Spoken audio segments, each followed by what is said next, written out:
کیا کرکٹ اب دشمنی کا میدان بنتا جا رہا ہے؟ کیا آئی سی سی کے بڑے ایونٹس پر بھی سیاست کے کالے بادل چھا گئے ہیں؟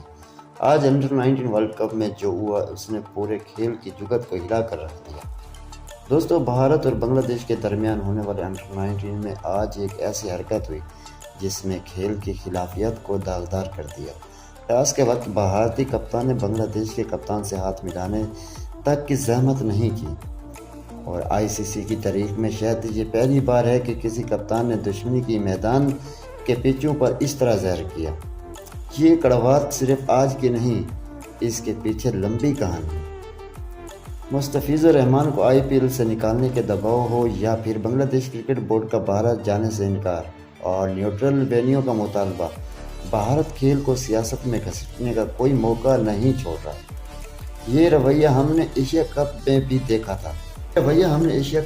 دیکھا تھا جب سوریہ کمار یادو نے سلمان علی اغا سے ہاتھ نہیں ملایا تھا۔ آج پھر وہی پرانی داستان دہرائی گئی۔ حالانکہ میچ کے آخری اوور میں پلیئر نے ہاتھ ملایا اور بھارت ڈک ورتھ لوئس میتھڈ میں 18 رن سے جیت حاصل کی، لیکن کپتان کی اس ایک حرکت نے جیت کا مزہ پھیکا کر دیا۔